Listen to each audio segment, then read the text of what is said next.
How's everybody doing?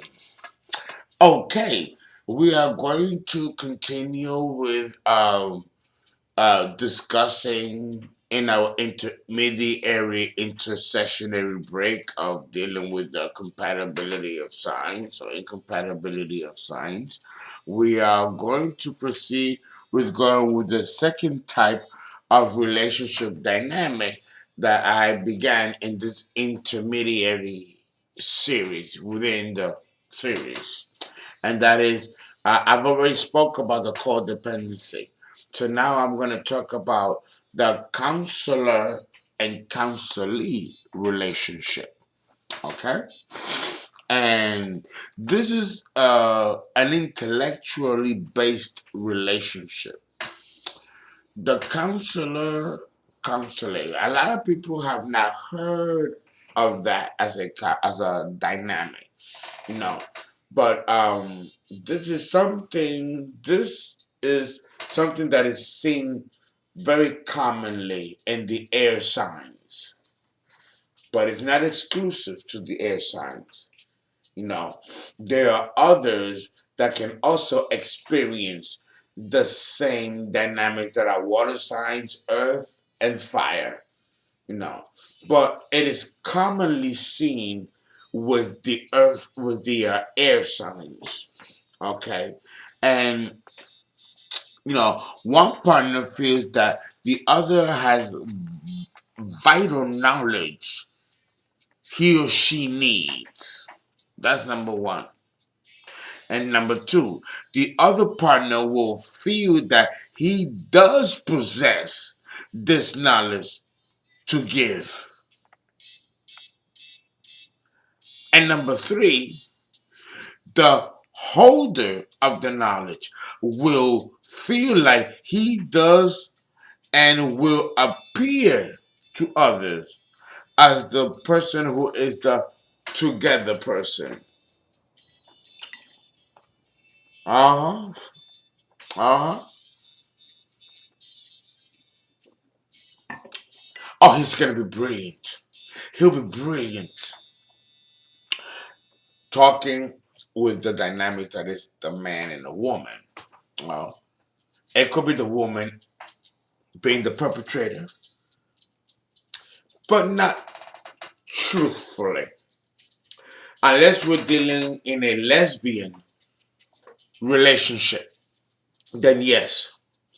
But in a heterosexual relationship, no, not really. The perpetrator in this case will be the male. But it's not outside the scope of the woman to be just as much a culprit as the man. But it is more commonly seen with the dynamics of the man and the woman, and the man being the perpetrator in this instance. Okay? Uh, One has the knowledge and the other one seeks the knowledge. And the one that holds the knowledge is the one that seemingly has it together.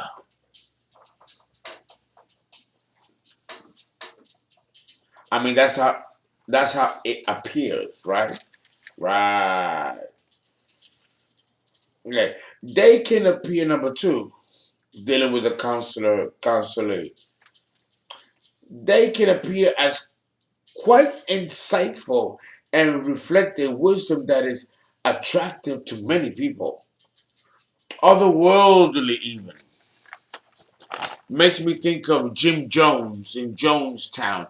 For those of you who are too young, this was Jim Jones who took over 800 people to Guyana, South America, and forced them to drink a Kool-Aid that had cyanide or poison, which killed all 800 and somehow people, including his own guards, so he forced to drink after they killed other people that refused to drink the punch, and then killed himself. A horrific, Horrific story.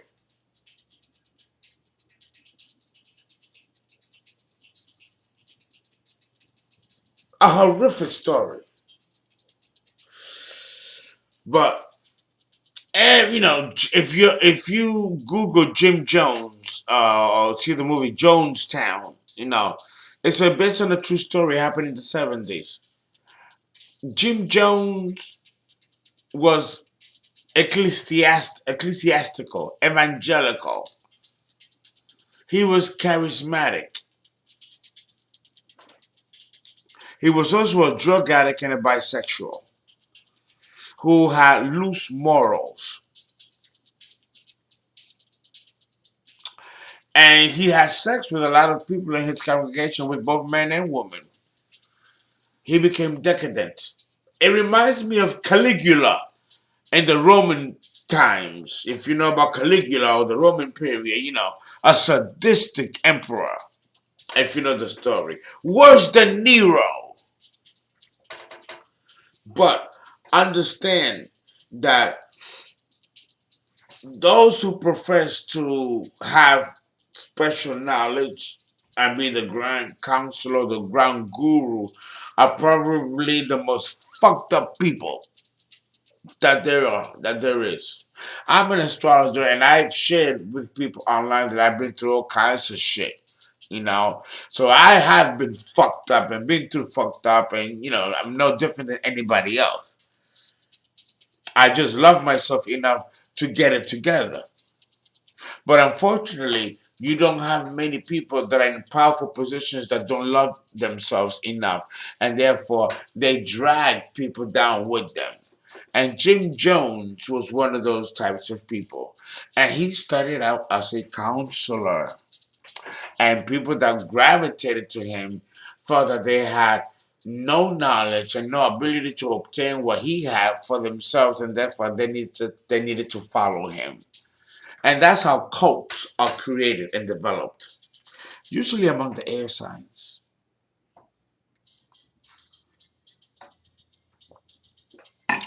So, these people can appear quite insightful and quite charismatic, enigmatic, magical, even. That the counselee then becomes attracted to and becomes drawn into.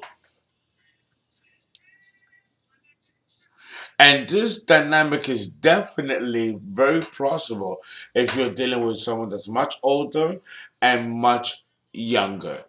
This is the type of relationship dynamic that you are going to find a disparity among age.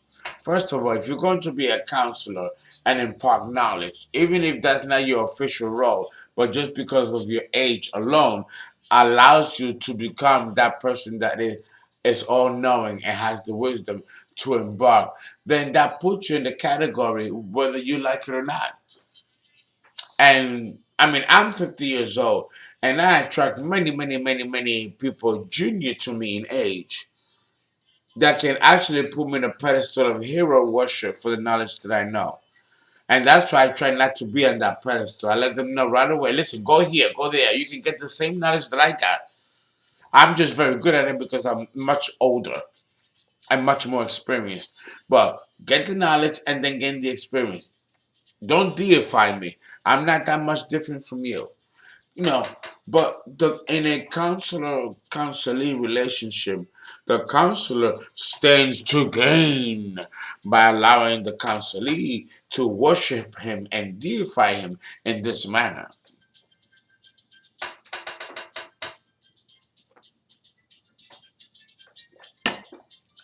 Again, this is one of those relationships where it's based on everything except love. Like the codependent relationship, the counselor relationship is not based on love either. It's not. Can it morph? into one of love, sure. But let me tell you something. It'll take a whole set of conditions and tremendous inner reflection and self-understanding coming from each partner before that can happen. And I best believe that that's not going to happen below age 30. It's not.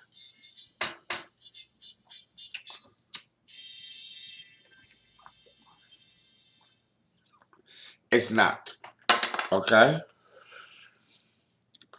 You know, there's still going to be a certain commensurable amount of experience that is required for experience that is required on the part of a counselee. See, if you know yourself and you're fully in grasp with who you are and you stand your ground as to who you are, you can get a counselor to counsel you. You be the counselee. Just as long as your identity and latchkey with this person is not just based on the intellectual ability that he can provide for you. This a relationship does not make. Just because someone is intelligent and intellectually capable doesn't mean that that is the proper ingredient towards consummating a relationship, an interpersonal relationship. A relationship is not sustainable just on intellect alone.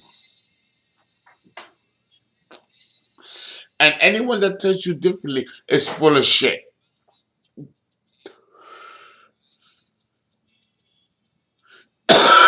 Let me tell you,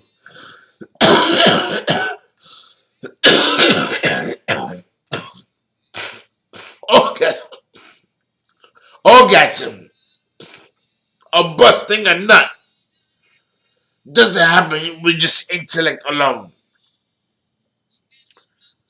An orgasm is not something that can be mentally experienced. It has to be physically experienced. And to cause the body to go through these somatic processes of an orgasmic interplace through intercourse doesn't require just the power of the mind. The human spirit and emotion has to be involved. Or an orgasm isn't an orgasm and it won't be enjoyable.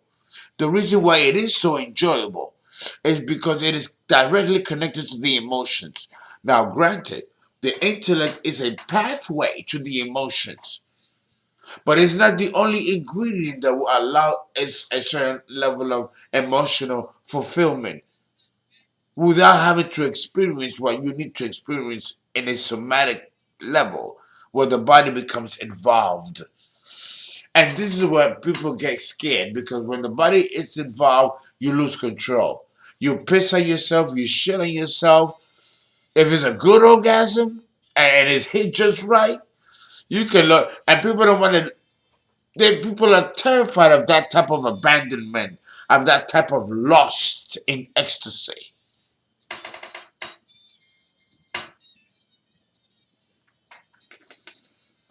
If the truth be known, people are afraid of that type of orgasm, of that type of intensity.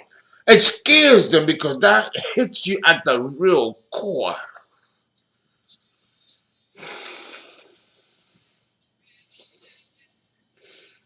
So, if you are afraid to tap into that deep well of deeper energy within yourself, which the sexual gonads provide, how can you handle the intensity, depth, the emotional depth of somebody else?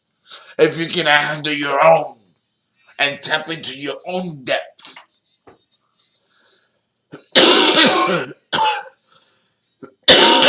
The counselee dynamic is an excuse, is an escape from having to deal with those inner recesses of depth within the soul that only the emotions can provide, not the intellect. At best, the intellect can provide a direction, but the experience has to come through the emotion, and that's going to require that the ego surrenders completely to the experience. And frankly, many people are afraid of that.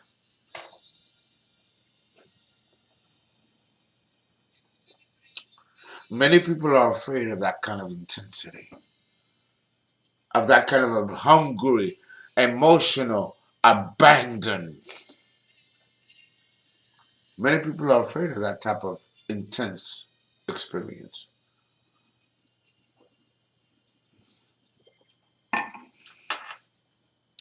Small want that is met with such resistance.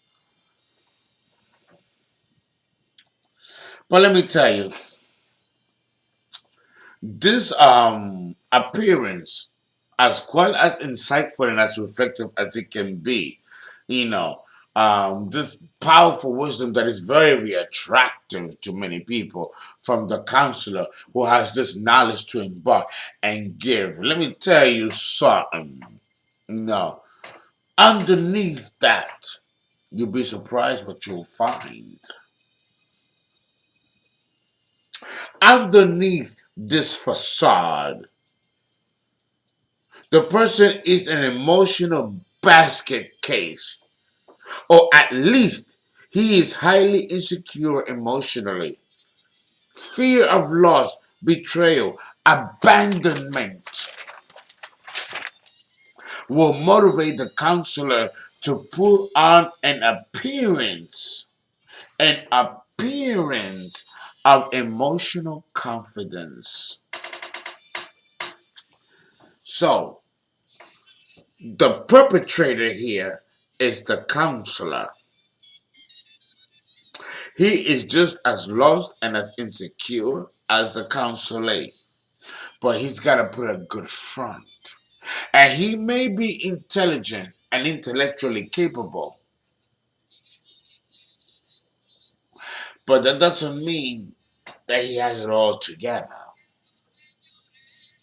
He just might have it all together on one department of life, which is the one that he overinflates to cover up the rest of the bullshit and basket case that is laying around, which he wants his intellect to shield and cloud. No, see this of me. This is what you need to see of me. This is the best part of me. This I can get over. Don't look at that. Look at this. Fall in love with this, with what I present to you. That's the counselor. And the counselee, so fascinated and enamored and enraptured with the knowledge and the information that the counselor has to give, that he doesn't see viscerally on the sideline the warning signs and the sirens and the elephant in the room concerning this person. Too enraptured is the counselee and the knowledge that the counselor has to offer, that he doesn't see that the counselor is using that knowledge as a weapon or as a trap to then keep the counselee in a state of perpetual learning and discovery, which he can feed piecemeal and direct, hold, withhold, and give and peace. And the counselor will be like a chicken, looking, waiting to be fed, waiting to be fed, and will be acting on instinct because of his infatuation with the counselor. Because the whole purpose for existing will be for this knowledge that this counselee cannot do without. So this is something that plays the air signs. You see this situation more happening with air signs than with any other element in the zodiac of any combination or none.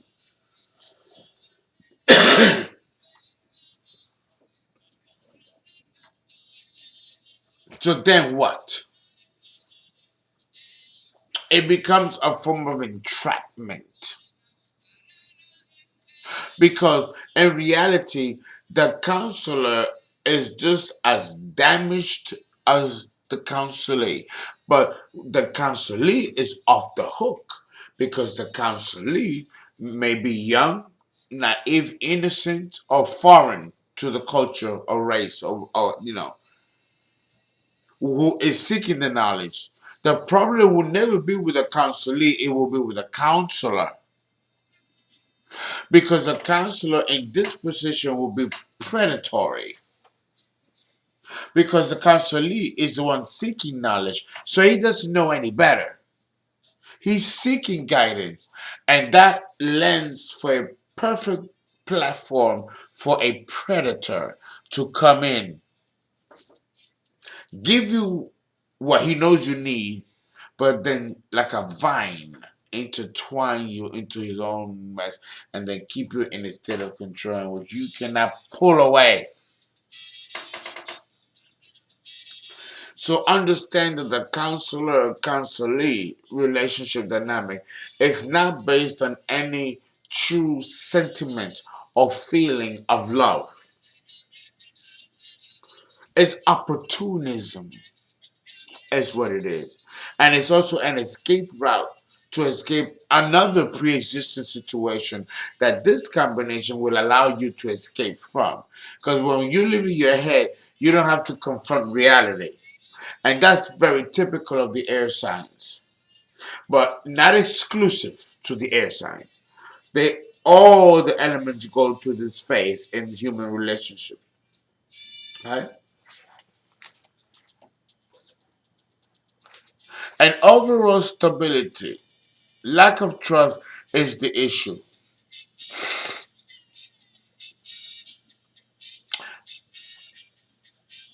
Lack of trust in this sense is that the person doesn't trust themselves.